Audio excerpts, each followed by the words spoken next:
First question, which among the following is at the lowest pressure head? Which among the following is at the lowest pressure head? താഴെ തന്നിട്ടുള്ളത് ഏറ്റവും lowest pressure head ഏതാണെന്നുള്ളതാണ് ചോദിച്ചിട്ടുള്ളത്. First option sump, second one veins, third one is the outlet and fourth one is the valve.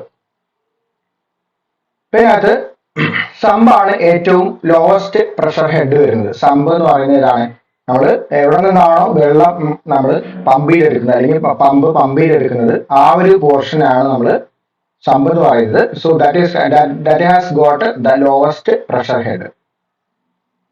ഇവിടെ ഒരു centrifugal പമ്പിന്റെ ഒരു ലേ out ആണ് ഇവിടെ കാണിച്ചിട്ടുള്ളത്. അപ്പൊ ഇവിടെ അതിന്റെ സെന്റർ പോർഷനിലുള്ള ഈ ഒരു പോർഷനിലുള്ള നമ്മൾ ഐ ഓഫ് ദ ഇംപെല്ലർ എന്ന് പറയുന്നത്, ഇംപെല്ലറിന്റെ സെന്റർ. അതുപോലെ തന്നെ അതിന് പുറത്ത് കുറെ ഇംപെല്ലർ വെയിൻസ് ഉണ്ടാവും. Okay, so this is what is known as impeller and it contains some curved blades അല്ലെങ്കിൽ അതിന്റെ വെയിൻസ് എന്ന് പറയും. And above which you have the casing, volute casing. Volute casing എന്ന് പറയുന്നത് gradually increasing cross section area ഉള്ള ഒരു chamber ആണ് നമ്മൾ volute casing എന്ന് പറയുന്നത്. So pump is actually sucking water from the sump and it is getting inserted into the casing. So at a high pressure the water will be rotated inside the impeller and it will be getting pressurized and it will be directly discharged through the delivery pipe. ഇതാണ് നമ്മുടെ centrifugal പമ്പിന്റെ working. അപ്പോൾ ഏറ്റവും lowest pressure head എന്ന് പറയുന്നത്, pressure head എന്ന് പറയുന്നത് P by rho G. P is the pressure, rho is the density and G is the acceleration due to gravity. അപ്പോൾ lowest pressure head വരുന്നത് എവിടെയാണ്? സമ്പിലാണ് ഏറ്റവും ലോവസ്റ്റ് ആയിട്ടുള്ള പ്രഷർ ഹെഡ് വരുന്നത്. So option A is the correct answer. Option 1 is the correct answer.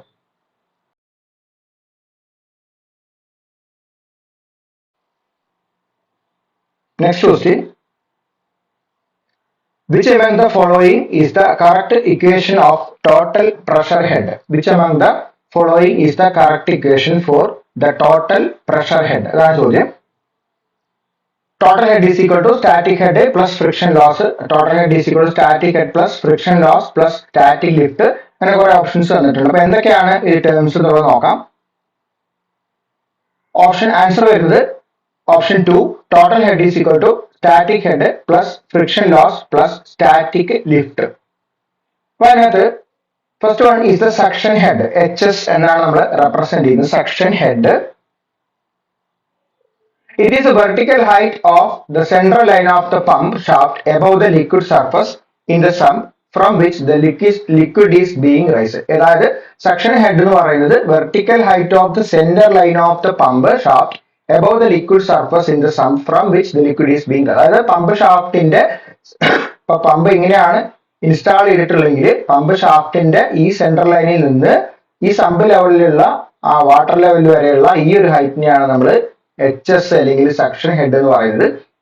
The maximum theoretical suction lift by a centrifugal pump water being at the ambient temperature is 10.3. അതായത് 10.3 maximum theoretical suction lift by a centrifugal pump എന്ന് പറയുന്നത് 10.3 meters of water, അല്ലെങ്കിൽ നമ്മൾ 34 ഫീറ്റിൽ പറയുകയാണെങ്കിൽ 34 feet. That is the maximum theoretical suction lift. Then അടുത്ത term വരുന്നത് delivery head HD. It is the vertical height of the liquid surface in the tank or reservoir to which the liquid is delivered above the center line of the pump shaft. അതായത് vertical height of the liquid surface in the tank or reservoir to which the liquid is delivered above the center line of the, അതായത് overhead tank ആണെങ്കിലും അല്ലെങ്കിൽ reservoir ആണെങ്കിലും എവിടേക്കാണോ നമ്മൾ pump വെള്ളം delivery ചെയ്യുന്നത് അതുവരെയുള്ള height, അതായത് പമ്പിന്റെ സെന്ററിൽ നിന്ന് ആ ഓവർഹെഡ് ടാങ്കിന്റെ വാട്ടർ ലെവൽ വരെയുള്ള അല്ലെങ്കിൽ ഓവർഹെഡ് ടാങ്ക് വരെയുള്ള ഹൈറ്റിനെയാണ് നമ്മൾ ഡെലിവറി ഹെഡ് എന്ന് പറയുന്നത്. ഇനി മൂന്നാമത്തേത് static head. The sum of suction head and delivery head, that is static head is equal to the sum of the suction head plus delivery head. ഇവിടെ ഒരു സെൻട്രിഫ്യൂഗൽ പമ്പിന്റെ ഫിഗർ നമ്മൾ കാണിച്ചിട്ടുണ്ട്. അപ്പൊ അതിനകത്ത് ടോട്ടൽ ഹെഡ് ഇവിടെ ക്യാപിറ്റൽ ഹെഡ്, ക്യാപിറ്റൽ H ആണ് total head. Then from the sump level up to the eye of the impeller it is the suction head.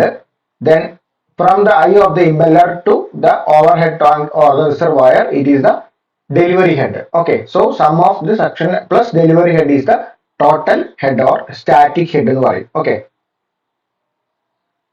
ഇനി total or gross or effective head, it is equal to the static head plus all the head losses occurring in the flow before, through and after the impeller. അതായത് നമ്മൾ flow losses എല്ലാം നമ്മൾ consider ചെയ്യാണ്. അതായത് net head static ഹെഡിനോട് കൂടെ നമ്മൾ flow losses എല്ലാം കൂടെ കൺസിഡർ ചെയ്യുകയാണെങ്കിൽ നമുക്ക് കിട്ടുന്ന ടോട്ടൽ ഹെഡിനെയാണ് നമ്മൾ ഇഫക്റ്റീവ് അല്ലെങ്കിൽ ഗ്രോസ് ഹെഡ് എന്ന് പറയുന്നത്. ഓക്കെ, ദെൻ പമ്പുമായിട്ട് ബന്ധപ്പെട്ട അടുത്ത ഒരു ഹെഡാണ് manometric head. The head against which a centrifugal pump has to work. It is the head measured across the pump inlet and outlet flanges. അതായത് പമ്പിന്റെ ഇൻലെറ്റ് ഫ്ലാഞ്ചും ഔട്ട്ലെറ്റ് ഫ്ലാഞ്ചിനും ഇടയ്ക്ക് നമ്മൾ മെഷർ ചെയ്യുന്ന ടൈപ്പ് ഓഫ് ഹെഡ് ആണ് ഇത് manometric head. It is the total head against which centrifugal pump has to work. അതായത് ഇപ്പൊ pump എന്ന് പറയുമ്പോൾ നമ്മൾ ഗ്രൗണ്ട് ലെവലിലാണ് നമ്മൾ ഇൻസ്റ്റാൾ ചെയ്തിട്ടുള്ളത്. അപ്പൊ pump is actually intended to pump water from the open well to the overhead tank. Suppose നമ്മൾ അതായത് ഓപ്പൺ വെല്ലിൽ നിന്നാണ് പമ്പ് ചെയ്യേണ്ടത്. പമ്പ് ചെയ്ത് ഇമ്പല്ലർ സൈഡിലേക്ക് കൊണ്ടുവരണം. ദെൻ ഇമ്പല്ലറിൽ നിന്ന് അത് പമ്പ് ചെയ്ത് ഡെലിവറി പൈപ്പിലൂടെ അതെവിടെ എത്തണം, ഓവർഹെഡ് ടാങ്കിലേക്ക് എത്തണം. അപ്പൊ ഇതാണ് ടോട്ടൽ ഹെഡ് എന്ന് പറയുന്നത് pump. So it is the head against which the centrifugal pump has to work is known as the manometric head. അപ്പൊ അതിന്റെ ഇക്വേഷൻ വരുന്നത് VW2 into U2 divided by G minus HLI minus HLC. Okay, അതിന്റെ equation വന്നിട്ട് manometric head is equal to total head at the outlet of the pump minus total head at the inlet of the pump. അതാണ് പറഞ്ഞത്. It is the pump head that is measured across the inlet and outlet. ഇൻലെറ്റും outlet ഫ്ലാഞ്ചസിന് ഇടയ്ക്കുള്ള ഒരു head ആണ് manometric head എന്ന് പറയുന്നത്. Okay, ഇവിടെ ചോദിച്ചിട്ടുള്ളത് which among the following is the correct equation of total pressure head? Total head is equal to static head plus friction loss plus static lift. Okay, so option B is the correct answer. Next question, which among the following pump works on the principle of two interlocking gears? രണ്ട് interlocking gearsന്റെ ബേസിൽ work ചെയ്യുന്ന pump ഏതാണ്? Centrifugal ആണോ, അല്ല reciprocating ആണോ, gear pump ആണോ, diaphragm pump ആണോ എന്നാണ് ചോദിച്ചിട്ടുള്ളത്. സോ ഇവിടെ നമുക്ക് ആൻസർ വരുന്നത് ഗിയർ പമ്പ് ആണ്. സോ ഗിയർ പമ്പിന്റെ ബേസിക് ലേ ഔട്ട് എന്ന് പറയുന്നത് എന്താണ്? It makes use of the principle of two gears in mesh in order to generate the pumping action. Okay, അതായത് പമ്പിംഗ് ആക്ഷൻ ജനറേറ്റ് ചെയ്യാനായിട്ട് എന്താണ് രണ്ട് ഗിയർ, രണ്ട് മെഷ്ഡ് ആയിട്ടുള്ള രണ്ട് ഗിയർ ആണ് യൂസ് ചെയ്യുന്നത് ഗിയർ പമ്പില്. They are compact, relatively inexpensive and have few moving parts. The most common types of pumps for hydraulic fluid power applications. Comparatively viscous ആയിട്ടുള്ള അല്ലെങ്കിൽ ഹെവി ആയിട്ടുള്ള ലിക്വിഡ്സ് എല്ലാം പമ്പ് ചെയ്യുകയാണെങ്കിൽ നമ്മൾ യൂസ് ചെയ്യുന്ന പമ്പ് ടൈപ്പ് ആണ് gear pump. There are basically two types of gear pumps. First one is the external gear pump and second one is the internal gear pump.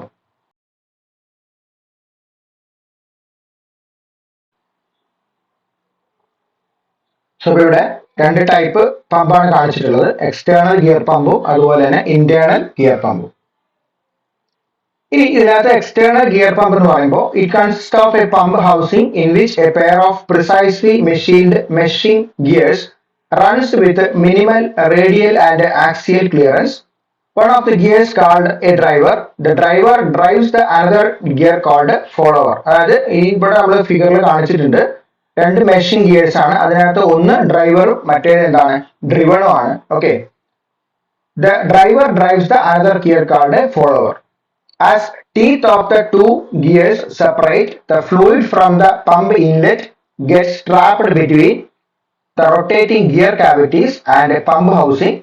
The trapped fluid is then carried around the periphery of the pump casing and delivered to the outlet port. ഇങ്ങനെയാണ് നമുക്ക് external gear പമ്പിന്റെ ഒരു working വരുന്നത്. Okay, അതേസമയം അതിന്റെ ബാക്കിയുള്ള characteristics നോക്കുകയാണെന്നുണ്ടെങ്കിൽ the mechanical clearances are small in order of 10 micrometer The tight clearances along with the speed of rotation effectively prevent the fluid from leaking backward. Backward leaking prevent ചെയ്യാനായിട്ട് tight ആയിട്ടുള്ള clearance ആണ് external gear പമ്പിൽ കൊടുത്തിട്ടുള്ളത്. The rigid design of the gears and houses allow for very high pressures and the ability to pump highly viscous fluid. A rigid design of gears and houses allow for very high pressures and ability to pump highly viscous fluid. Highly viscous fluid pump ചെയ്യാനായിട്ടുള്ള capacity ഉണ്ട്. ഏതാണ് അതിന് വേണ്ടിയിട്ടുള്ള design ആണ് gear പമ്പിൽ ചെയ്തിട്ടുള്ളത്. They are limited to a maximum working pressure of 210 bars, that is 21,000 kilopascal, and a maximum speed of 3000 rpm. ഇതാണ് നമുക്ക് എക്സ്റ്റേണൽ ഗിയർ പമ്പിനെ കുറിച്ച് പറയാനുള്ളത്. ഇനി രണ്ടാമത് അടുത്ത് വരുന്ന കാറ്റഗറി ഇന്റേണൽ ഗിയർ പമ്പ്സ്.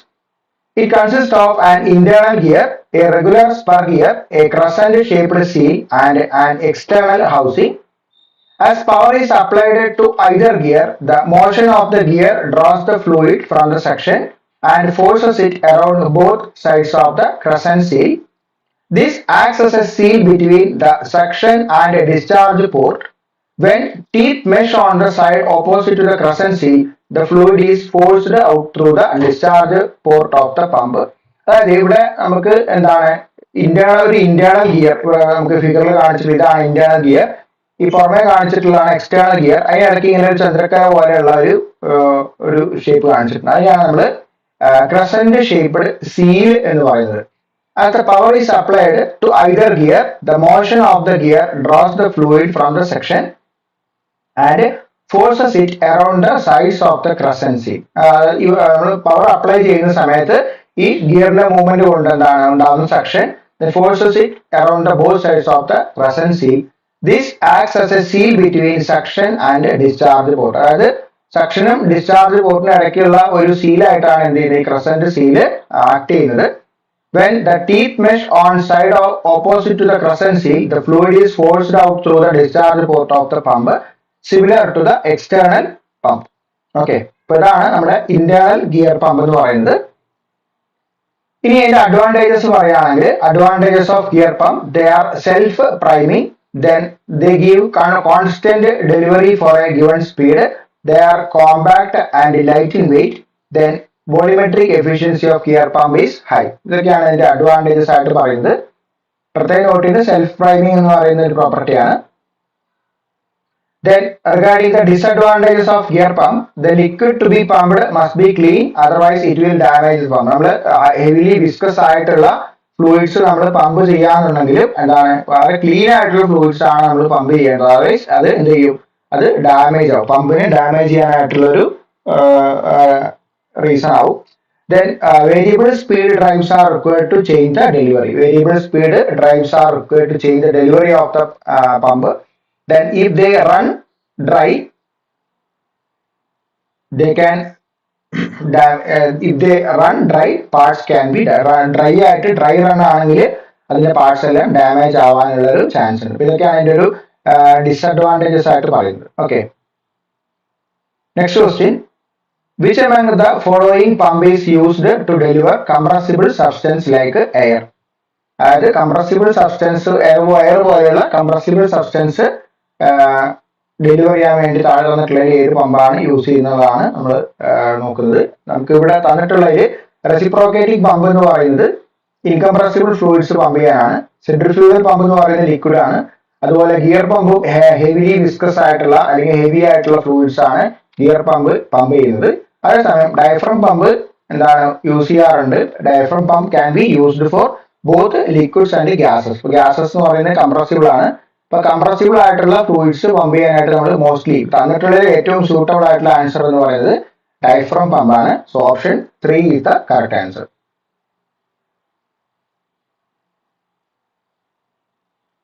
ഇനി അടുത്തത്, how many types of impellers exist for a centrifugal pump? Centrifugal പമ്പിന് എത്ര ടൈപ്സ് ഓഫ് ഇമ്പലേഴ്സ് ആണ് ഉള്ളത് എന്നുള്ളതാണ് ചോദ്യം. ഇമ്പലർ എന്ന് പറയുമ്പോൾ എന്താണ്? Impeller is the rotating part in the pump. It provides with a series of backward curved vanes. ഫിഗറിൽ കാണിച്ചിട്ട് ബാക്ക്വേർഡ് കർവ്ഡ് ആയിട്ടുള്ള ഒരു സീരീസ് ഓഫ് വെയിൻസ് ഉള്ള ഒരു പർട്ടിക്കുലർ അറേഞ്ച്മെന്റിനെയാണ്, റൊട്ടേറ്റിംഗ് പാർട്ടിനെയാണ് നമ്മൾ ഇമ്പല്ലർ എന്ന് പറയുന്നത്. It is made of cast iron or non-ferrous metals. It is mounted on the shaft of the pump. There are three types of impellers: closed, semi-closed and open impeller. മൂന്ന് type impeller ആണ് നമുക്ക് വരുന്നത്. Open impeller, semi closed impeller and അതുപോലെ തന്നെ closed type impeller. ഇപ്പൊ closed type impeller ആകുമ്പോൾ curved vanes are shrouded on both sides. Okay, curved vanes are impeller veins already ഉണ്ടെന്ന് പറഞ്ഞു. So curved veins are shrouded on both sides of the impeller. The closed impeller provides better guidance for the liquid and is more efficient. ഏറ്റവും efficient ആയിട്ടുള്ള impeller type ആണ് ഇത്, closed type impeller. It is suitable for low viscous liquids and the liquid must be pure and comparatively free from debris. അതായത് pure ആയിട്ടുള്ള liquid മാത്രമേ നമുക്ക് closed ഇമ്പല്ലറിൽ pump ചെയ്യാനായിട്ട് പറ്റുള്ളൂ. Then example വരുന്നത് ordinary water, hot water, oils, chemicals, ഇങ്ങനെയുള്ള കാര്യങ്ങളെല്ലാം നമുക്ക് ക്ലോസ്ഡ് ടൈപ്പ് ഇമ്പല്ലർ വെച്ചുകൊണ്ട് നമുക്ക് പമ്പ് ചെയ്യാനായിട്ട് സാധിക്കും. ഓക്കെ, ഇനി അടുത്ത് വരുന്നത് semi closed impeller. Semi closed ഇമ്പല്ലറിൽ curved vanes of semi closed impeller are shrouded on one side. ഒരു സൈഡിൽ മാത്രമുള്ള ടൈപ്പിനെയാണ് നമ്മൾ എന്താ പറയുന്നത് സെമി ക്ലോസ്ഡ് ഇമ്പല്ലർ എന്ന് പറയുന്നത്. ഫിഗറിൽ കാണിച്ചിട്ടുണ്ട്. This type of impeller is used for pumping liquid containing small debris such as sewage water, paper pulp, sugar molasses etcetera. അതായത് കുറച്ച് ഹെവി ആയിട്ടുള്ള അല്ലെങ്കിൽ മോഡറേറ്റ്ലി ഹെവി ആയിട്ടുള്ള ലിക്വിഡ്സിനെല്ലാം പമ്പ് ചെയ്യാൻ വേണ്ടി നമ്മൾ ഉപയോഗിക്കുന്ന ടൈപ്പ് ഓഫ് ഇമ്പല്ലർ ആണ് സെമി ക്ലോസ്ഡ് ഇമ്പല്ലർ. ഓക്കെ, ഇനി അടുത്തത് open impeller. In this type of impeller the veins are attached to a central hub with web plates. There is no shroud plate.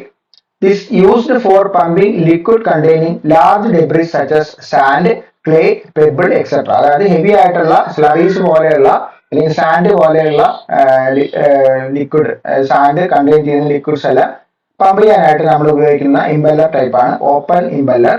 As it performs rough works, veins are made of forged steel. അതായത് heavy ആയിട്ടുള്ള veins ആണ് അതിനകത്ത് use ചെയ്യുന്നത്. കാരണം heavy ആയിട്ടുള്ള സ്ലറീസ് പോലെയുള്ള liquid pumping ആയതുകൊണ്ട് എന്താണ് അതിന്റെ സ്ട്രെങ്തും കൂടുതലായിരിക്കണം.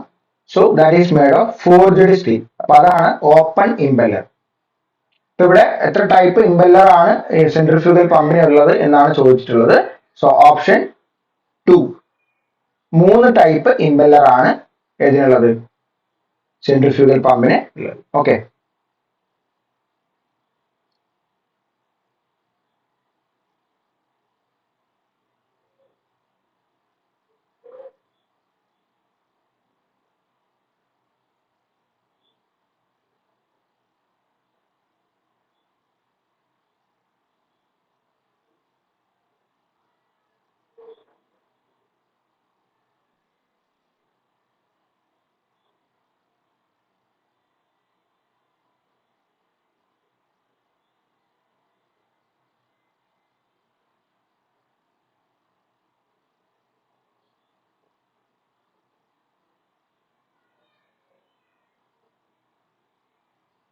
next question. On which among the following principle is the operation of pumps based? അതായത് താഴെ തന്നിട്ടുള്ളതിൽ ഓപ്പറേഷൻ ഓഫ് പമ്പ് ബേസ് ചെയ്യുന്ന ലോ ഏതാണ്? പാസ്കൽസ് ലോ ആണോ, ന്യൂട്ടൺസ് ലോ ആണോ, ബെർണോളിസ് ആണോ, അവോഗഡ്രോസ് ലോ ആണോ ചോദിച്ചിട്ടുള്ളത്. നമുക്കിവിടെ ആൻസർ വരുന്നത് ബെർണോളിസ് പ്രിൻസിപ്പിൾ ആണ്. ഓക്കെ, അപ്പൊ അതിനകത്ത് തന്നിട്ടുള്ള ഓപ്ഷൻസ് എന്താണെന്നുള്ളത് നമുക്ക് ഡിസ്കസ് ചെയ്യാം. Pascal's law. Pascal's law states that a pressure applied to a fluid in a closed container is transmitted equally to every point of the fluid and the walls of the container. അതായത് ഒരു particular പോയിന്റിലുള്ള pressure applied to a fluid in a closed container is transmitted equally to every point of the fluid and walls of the container. അതാണ് Pascal's law, equal transmission of pressure. ഇനി Bernoulli's equation വരുന്നത് in an ideal incompressible fluid when the flow is steady and continuous, the sum of pressure energy, kinetic energy and potential energy is constant along the streamline. അതായത് pressure energy, kinetic energy and potential energy എന്താണ്, constant ആണ്. Ideal incompressible ഫ്ലൂയിഡിന്റെ കേസിൽ assumption വരുന്നത് flow is steady and continuous. That is about Bernoulli's equation. Third one, Avogadro's law under the same conditions of temperature and pressure, equal volumes of different gases contain equal number of molecules. വളരെ basic ആയിട്ട് നമ്മൾ primary അല്ലെങ്കിൽ high school ക്ലാസ്സുകളിലെല്ലാം പഠിച്ചിട്ടുള്ളതാണ് Avogadro's law. Same conditions of temperature and pressure, equal volumes of different gas contain equal number of molecules. So അപ്പോൾ ഇവിടെ നമുക്ക് answer വരുന്നത് ബെർണോളിസ് പ്രിൻസിപ്പിൾ ആണ്. On which among the following principle is the operation of pumps based? അതായത് Bernoulli's equation. Option 3 is the correct answer. Next question. In which among the following type of pump there is inline input and output of the liquid? അതായത് ഏത് there is inline inputഉം inline outputഉം ഏത് type of പമ്പിലാണ് എന്നുള്ളതാണ് ചോദിച്ചിട്ടുള്ളത്. Answer വരുന്നത് impeller പമ്പിലാണ് നമുക്ക് inline ഇൻപുട്ടും അതുപോലെ തന്നെ ഇൻലൈൻ ഔട്ട്പുട്ടും ഓഫ് ദ ലിക്വിഡ് വരുന്നത്. ഓക്കെ, സോ ഓപ്ഷൻ 1 ആണ് കറക്റ്റ് ആൻസർ. ഇനി next question. Function of a foot valve is, എന്തിനാണ് ഫുട്ട് വാൽവ് ഉപയോഗിക്കുന്നത് എന്നുള്ളതാണ് ചോദിച്ചിട്ടുള്ളത്. ആൻസർ വരുന്നത് to avoid sudden back flow on stopping forward flow. അതായത് ബാക്ക് ഫ്ലോ പ്രിവെന്റ് ചെയ്യാനാണ്, സഡൻ ബാക്ക് ഫ്ലോ പ്രിവെന്റ് ചെയ്യാനാണ് നമ്മൾ പമ്പിൽ എന്ത് ചെയ്യുന്നത്, ഫുട്ട് വാൽവ് യൂസ് ചെയ്യുന്നത്. Okay, next question. Which among the following unit is used to measure the power of a pump? പമ്പിന്റെ power നമ്മൾ താഴെ തന്നിട്ടുള്ള ഏത് യൂണിറ്റിലാണ് നമ്മൾ സ്പെസിഫൈ ചെയ്യുന്നത് എന്നുള്ളതാണ് ചോദിച്ചിട്ടുള്ളത്. ഒന്നാമത് newton, second one joule, third one hertz, fourth one 4 horse power. നമുക്കറിയാം ഇപ്പോൾ 1 HP പമ്പ് അല്ലെങ്കിൽ 1/2 HP പമ്പ് എന്നെല്ലാം നമ്മൾ പറയാറ്. ഇപ്പോൾ ഹോഴ്സ് പവർ ആണ് നമുക്ക് പമ്പിന്റെ യൂണിറ്റ്, പവറിന്റെ യൂണിറ്റ് സ്പെസിഫൈ ചെയ്യാനായിട്ട് നമ്മൾ ഉപയോഗിക്കുന്ന unit. It is the horsepower. So 1 horsepower is equal to 746 watts. ഇത് ഇമ്പോർട്ടന്റ് ആണ്, ശ്രദ്ധിച്ച് പഠിച്ചു വെക്കുക. 1 horsepower is equal to 746 watts. Next question. Which among the following parameter of a pump is directly proportional to the diameter of the impeller? അതായത് താഴെ തന്നിട്ടുള്ളതിൽ എന്താണ്, താഴെ തന്നിട്ടുള്ള പമ്പിന്റെ പാരാമീറ്റേഴ്സിൽ ഏതൊക്കെയാണ് പമ്പിന്റെ ഡയമീറ്റർ പ്രൊപ്പോർഷണൽ ആയിട്ടുള്ളതാണ് ചോദിച്ചിട്ടുള്ളത്. Efficiency, capacity, size and all of these. നമുക്കറിയാം for a centrifugal pump the capacity or the flow rate is directly proportional to the impeller diameter. നമുക്ക് ഇവിടെ ഒരു സ്റ്റാൻഡേർഡ് ആയിട്ടുള്ള ഇക്വേഷൻ അവൈലബിൾ ആണ്. Q is equal to area into velocity, that is area is equal to pi into d1 into b1 into velocity of flow vf1. So that is equal to pi into d2 into b2 into vf2. ഇതാണ് ഡിസ്ചാർജിന്റെ equation, where b1 and b2 are the width of the impeller at the inlet and outlet, and vf1 and vf2 are velocity of flow at inlet and outlet. ഇപ്പൊ ഇവിടെ capacity അല്ലെങ്കിൽ flow rate is directly proportional to impeller diameter. Then discharge head is directly proportional to square of the diameter. Then power is directly proportional to cube of the diameter. ഇപ്പോൾ ഇവിടെ ചോദിച്ചിട്ടുള്ളത് directly proportional to diameter ഏതാണ് എന്നുള്ളതാണ് ചോദ്യം. So ഉത്തരം ഇവിടെ വരുന്നത് capacity.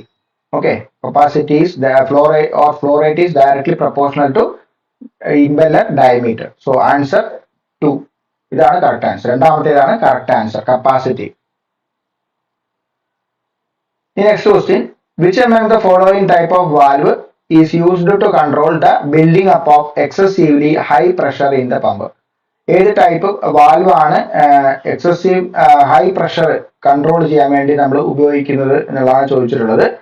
ഉത്തരം pressure release valve. Pressure release valve. A pressure release valve is a safety device designed to protect a pressurized vessel or system during an overpressure event. Pressure relief valve നമ്മൾ കേട്ടിട്ടുണ്ട്, സാധാരണ രീതിയിൽ നമ്മൾ കുക്കറിലെല്ലാം pressure relief valve ഉണ്ടാവാറുണ്ട്. അതുപോലെ തന്നെ ഒരു safety device ആണ്, design to protect a pressurised vessel or system during an over pressure event. Globe valve and needle valve are flow control valve. അപ്പോൾ ഓപ്ഷൻസിൽ ഗ്ലോബ് വാൽവ്, നീഡിൽ വാൽവ് ഒക്കെ അതൊക്കെ flow control ചെയ്യുന്ന വാൽവുകളാണ്. ഗേറ്റ് വാൽവ് എന്ന് പറയുന്നത് flow ഐസൊലേഷന് വേണ്ടി ഉപയോഗിക്കുന്ന ഒരു വാൽവാണ് ഗേറ്റ് വാൽവ്. അപ്പൊ ഇവിടെ ചോദിച്ചിട്ടുള്ളതിൽ എക്സസീവ് ഹൈ പ്രഷർ കൺട്രോൾ ചെയ്യാനായിട്ട് ഉപയോഗിക്കുന്ന വാൽവ് എന്ന് പറയുന്നത് pressure release valve. Okay, so option 3 is the correct answer. In next question, which among the following type of pump has external gears attached to lobe? External ലോബിനോട് കൂടി external gears attach ചെയ്തിട്ടുള്ള താഴെ തന്നിട്ടുള്ള ഏത് പമ്പിലാണ് എന്നുള്ളതാണ് ചോദ്യം.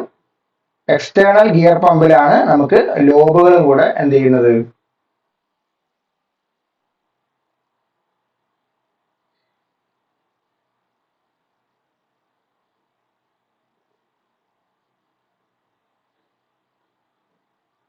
നമ്മൾ ആൾറെഡി പറഞ്ഞതാണ് external gear pump എന്താണ്, അതുപോലെ തന്നെ ഇന്റേണൽ ഗിയർ പമ്പ് എന്താണ് എന്നുള്ള കാര്യങ്ങളെല്ലാം ആൾറെഡി നമ്മൾ ഈ ഡിസ്കഷൻ സ്റ്റാർട്ട് ചെയ്യുമ്പോൾ പറഞ്ഞു തന്നെയാണ്. അപ്പൊ ആ ഒരു തിയറിനെ ബേസ് ചെയ്തിട്ടാണ് ചോദ്യം വന്നിട്ടുള്ളത്. Which among the following type of pump has external gears attached to lobe? External gear പമ്പിലാണ് എക്സ്റ്റേണൽ ഗിയേഴ്സ് ഉള്ളത്. Option 2 is the correct answer. ഇനി ലോബ് പമ്പ് എന്ന് പറയുന്ന ഒരു ടിപ്പിക്കൽ പമ്പ് നമുക്ക് ഒരു special type of pump available ആണ്. A variation of the basic gear pump. Lobe pumps are similar to external gear pumps in operation. The gears in these pumps are replaced with lobes which usually consist of 3 teeth. ഇതിനെയാണ് നമ്മൾ ഈ ഒരു ഷേപ്പിനെയാണ് right സൈഡിൽ കാണിച്ചിട്ടുള്ള ഫിഗറിൽ ഈ ഒരു shape. അപ്പൊ ഈ ഒരു ഷേപ്പിനെയാണ് നമ്മൾ ലോബ് എന്ന് പറയുന്നത്. ഓക്കെ, അപ്പൊ 2 ലോബ് ഇവിടെ അവൈലബിൾ ആണ്. Unlike the external gear pumps, both the lobes are driven externally so that they do not actually make contact with each other. External driven ആയിട്ടുള്ള 2 ഇതാണ് അറേഞ്ച്മെന്റ് ആണ് ഇത് ലോബ് എന്ന് പറയുന്നത്. അതുകൊണ്ട് തന്നെ they do not actually make contact with each other. Okay, so that is a speciality of lobe pump, which is also an example of external gear pump. ഇനി അടുത്തത്, which among the following type of pump is used for transporting slurry liquids like cow dung?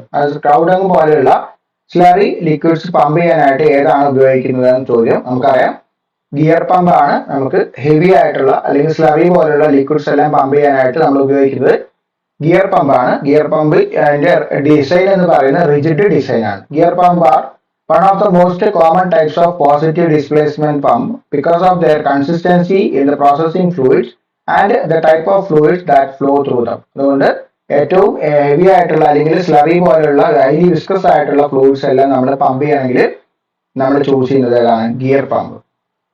So option 1 is the correct answer.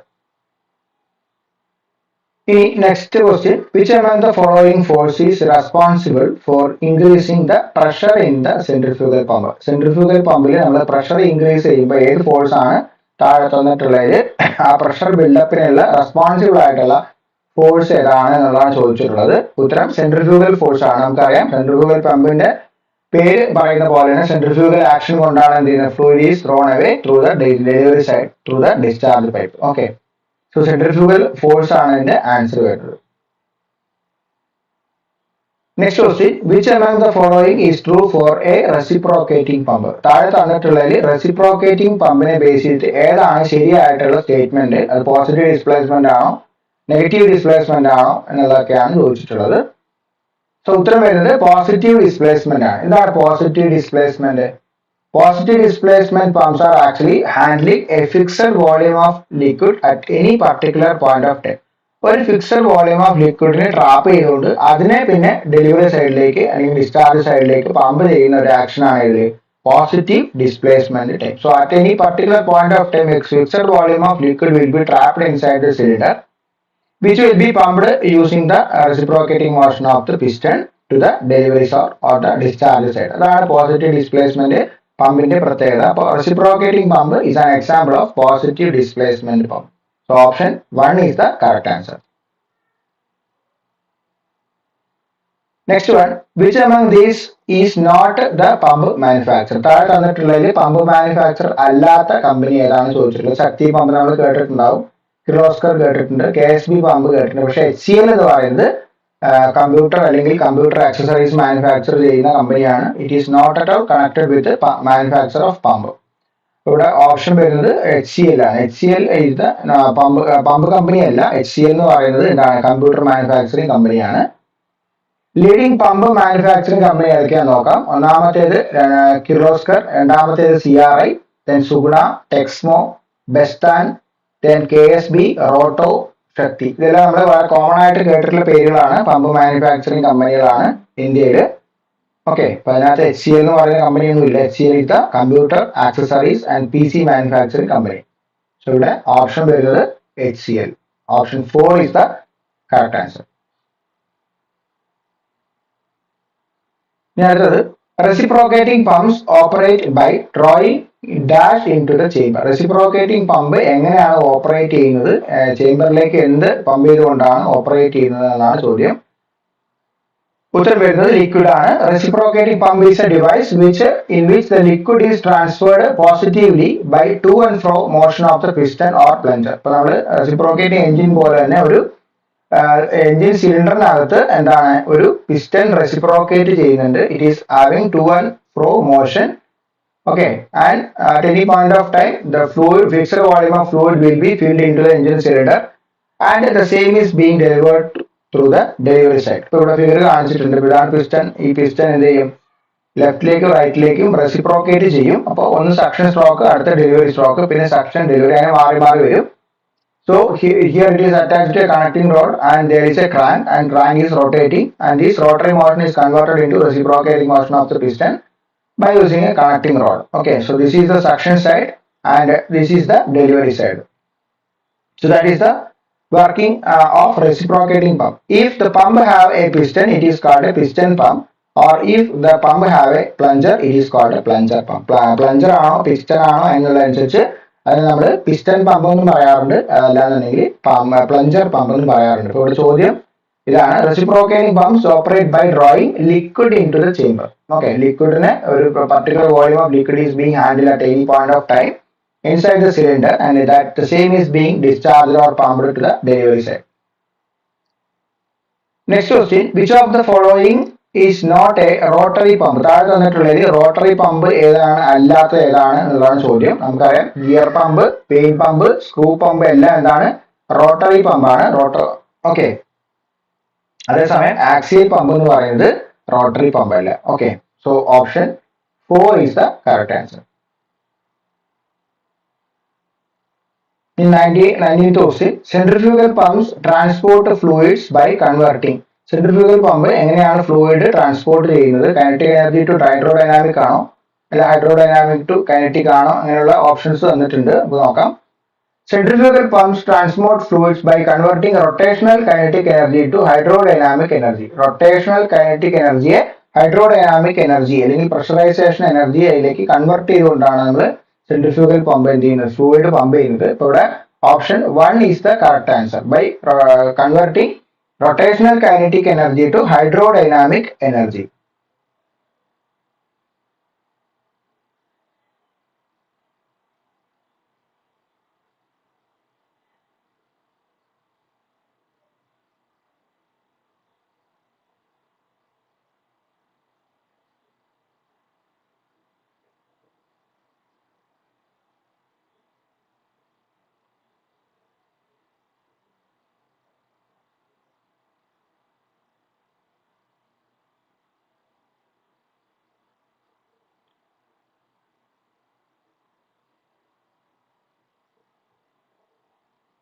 Next question, alignment methods of pumps do not include. അതായത് പമ്പിൽ alignment method താഴെ തന്നിട്ടുള്ള ഏതാണ് include ആവാത്തത് എന്നാണ് ചോദിച്ചിട്ടുള്ളത്.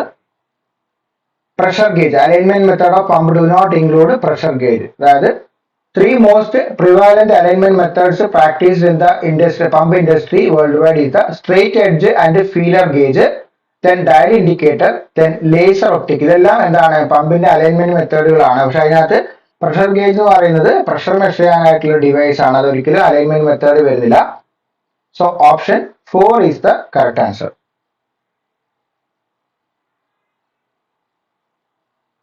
Option 4 is the correct answer.